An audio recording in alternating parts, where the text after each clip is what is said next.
आवाज़ नहीं आ रही।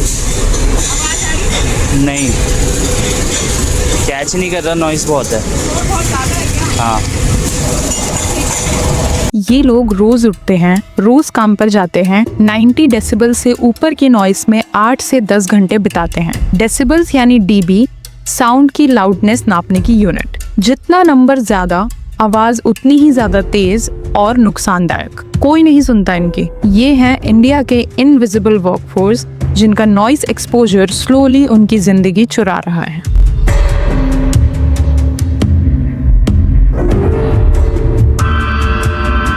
इंडिया में 50 मिलियन से ज्यादा लोग मैन्युफैक्चरिंग, कंस्ट्रक्शन और माइनिंग सेक्टर्स में काम करते हैं। इनके वर्क प्लेसेस में एवरेज नॉइस लेवल 85 से 110 डेसिबल्स होता है। WHO यानी वर्ल्ड हेल्थ ऑर्गेनाइजेशन दुनिया भर के हेल्थ पॉलिसीज देखने वाली यूनाइटेड नेशंस की संस्था का ये कहना है कि 85 डेसिबल से ऊपर नॉइस के एक्सपोजर में हियरिंग डैमेज शुरू हो जाता है। फैक्ट्रीज में नॉइज एट वर्क जैसे रेगुलेशंस सिर्फ कागजों पर एग्जिस्ट करते हैं। इंडिया में ओशा लेवल रेगुलेशन बिल्कुल जीरो है। ये अमेरिका की एक गवर्नमेंट बॉडी है जो कंपनीज को मजबूर करती है कि वो अपने वर्कर्स को प्रोटेक्शन दे। इंडिया में ऐसी कोई बॉडी एग्जिस्ट ही नहीं करती है, इसलिए सिर्फ रूल्स कागजों पे है और ग्राउंड पे कुछ भी नहीं बदलता। भैया यहाँ आप कितने कौन से काम कर रहे हैं? 3-4 साल से कर। 3-4 साल हो गए आपको। तो यहाँ पे जितना नॉइस है, शोर आ रहा है, दिन भर आप यहाँ रहते होगे, तो उससे आपको कुछ दिक्कत होती है? कोई दिक्कत नहीं, आदत सर गया है, आदत पड़ गई है। और इसको काम करने के लिए या इसको कम करने के लिए आपको कुछ प्रोवाइड किया जाता है या आप कुछ चीज़ इस्तेमाल करते हो उसके लिए? नहीं, ब्लूटूथ लगा लेता हूँ, सही रहा। ब्लूटूथ लगा लेते हैं, अच्छा। ये ऑडियोमेट्री टेस्ट दिखाता है कि आपके दोनों कानों में सुनने की शक्ति काफ़ी कम हो चुकी है। ये परमानेंट है, अब वापस नहीं आएगा। लेकिन सर, मुझे तो कभी किसी ने बताया ही नहीं कि कुछ हो रहा है। ये धीरे धीरे होता है, 6-7 साल में, इसीलिए किसी को पता ही नहीं चलता जब तक बहुत देर नहीं हो जाती। अब आपको हियरिंग एड इस्तेमाल करनी होगी, एक मशीन जो हर वक्त कान में लगानी पड़ेगी, रोज, हमेशा के लिए। देखिए, हियरिंग एड की कीमत उसकी क्वालिटी और फीचर्स के हिसाब से होती है। आमतौर पर एक अच्छा हियरिंग एड 50,000 रुपए से लेकर 3 लाख तक का पड़ सकता है। 3 लाख?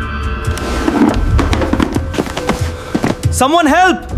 सिर्फ फैक्ट्रीज या कंस्ट्रक्शन साइट्स नहीं, उन स्ट्रीट वेंडर्स का भी सोचिए जो डेली 10 से 12 घंटे बिजी और ट्रैफिक रोड्स पर खड़े रहते हैं। उनका डेली नॉइस एक्सपोजर भी 75 से 85 डेसिबल तक होता है, और वो भी WHO सेफ लिमिट से ऊपर।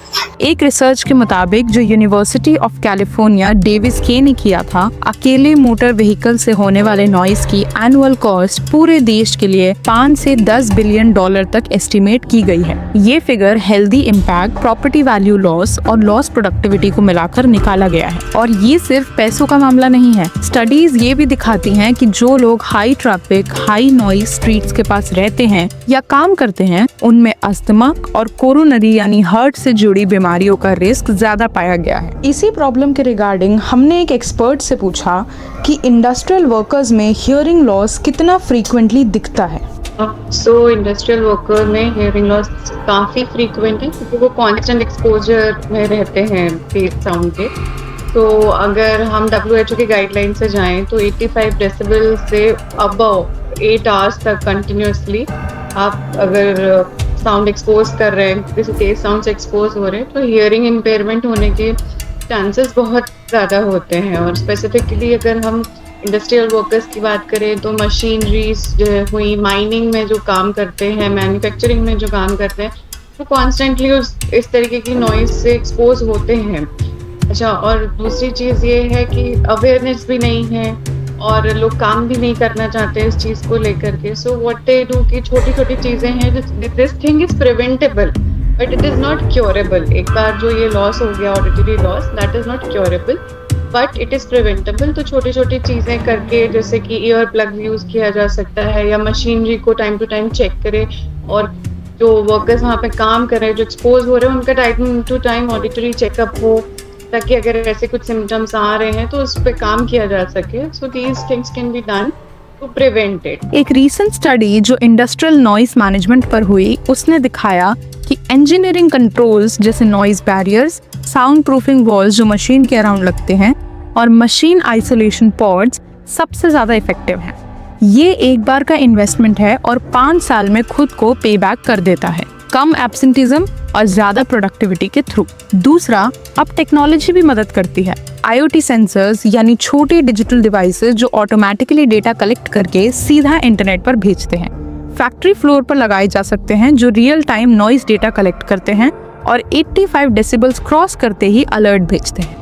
और सबसे ज़रूरी, वो 5 रुपए का ईयर प्लग, सिंपल, चीप, तुरंत अवेलेबल, जो ईयर पैड के रूप में ऑलरेडी USA के इंडस्ट्रीज में यूज हो रहा है। अगर ये 3 चीजें, बैरियर्स, रियल टाइम मॉनिटरिंग और ईयर प्लग्स जैसा PPE which is personal protective equipment साथ में इम्प्लीमेंट हो, तो लाखों वर्कर्स अपने घर शाम को सुनते हुए लौट सकते हैं, चुपचाप हियरिंग लॉस का शिकार हुए बिना।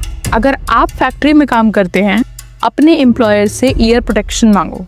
और अगर कोई ऐसा सोल्यूशन बना रहा है, चाहे वो एक अफोर्डेबल नॉइस बैरियर हो, एक लो कॉस्ट मॉनिटरिंग डिवाइस हो या एक worker awareness initiative, nexus 3P foundation ऐसे सोल्यूशंस को फंड करता है, तो वो हमसे जुड़ सकते हैं।